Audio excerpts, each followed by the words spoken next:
Já pensou se existisse uma língua meio que escondida, à vista de todo mundo? Uma espécie de chave mestra que permitisse entender várias outras línguas sem nunca ter estudado? Parece coisa de filme de ficção científica, né? Mas olha, é um projeto linguístico muito, mas muito real. Então vamos fazer um pequeno teste. A proposta é simples: ler o que vai aparecer na tela. Não se preocupe se nunca viu isso na vida. O desafio é só tentar pescar o que está escrito, o máximo que der. E aí, conseguiu entender alguma coisa? Talvez umas palavras soltas ou a estrutura geral? Soa familiar, né? Pois é, o que a gente acabou de ler é a oração do Pai Nosso. A grande questão é, em que língua? Olha, se a leitura pareceu meio intuitiva, quase mágica, saiba que não é coincidência nenhuma.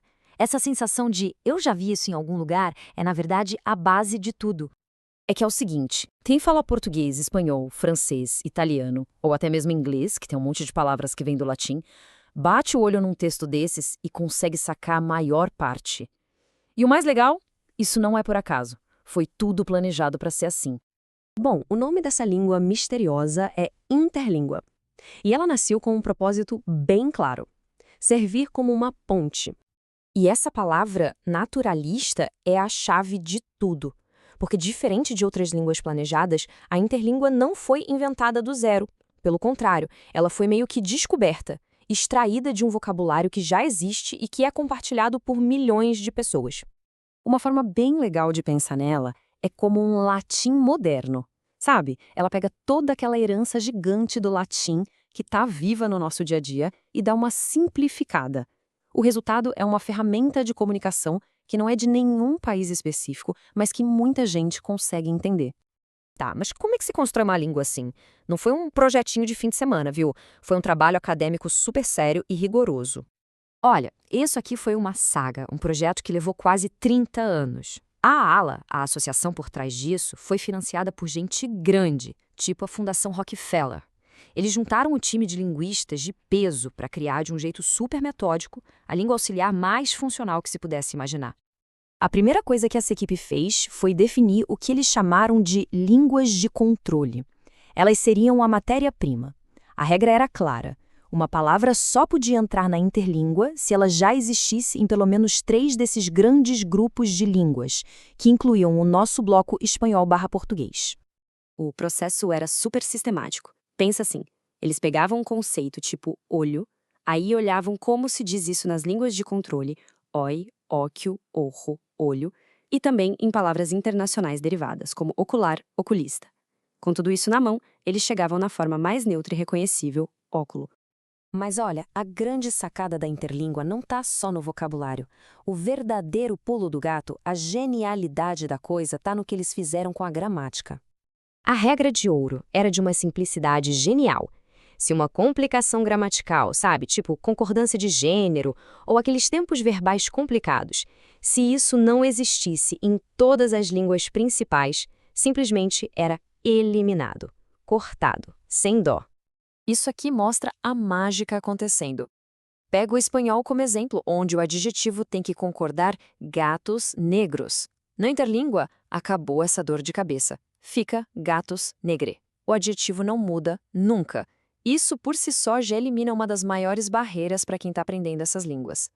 E a faxina na gramática não para por aí. O artigo o, a, os, as vira sempre le. Uma mesa não tem gênero, é letra bula. E a conjugação dos verbos é a coisa mais regular do mundo. Io parla, tu parla, nós parla, sempre igual. Nada de listas de verbos irregulares para decorar. Certo, tudo isso é muito bonito na teoria, mas a pergunta que não quer calar é: funciona mesmo? Essa promessa de que dá para entender de primeira é para valer? E olha, a resposta parece ser um gigantesco sim. Olha que legal esse depoimento de um fórum na internet. Um falante nativo de holandês disse que bateu o olho na interlíngua pela primeira vez e conseguiu ler fluentemente sem esforço nenhum. Isso mostra o poder desse vocabulário internacional que a gente compartilha. E para quem fala línguas como a nossa, as românicas, o número é impressionante, 95%.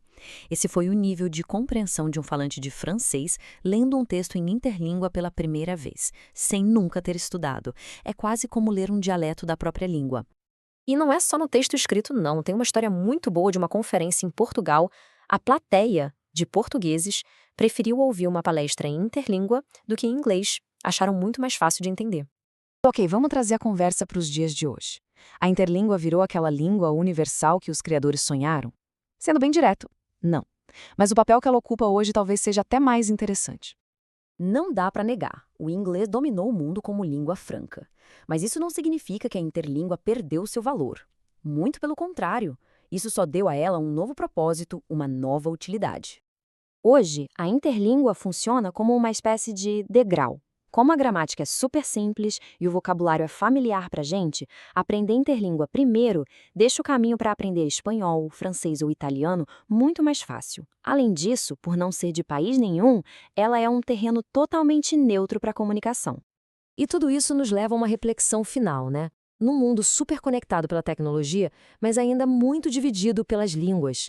E se a solução não fosse todo mundo aprender uma única língua dominante, mas a gente se encontrar no meio do caminho? A interlíngua nos lembra que, no fundo, a gente já compartilha muita coisa. Talvez a verdadeira ponte seja justamente essa busca por um ponto em comum.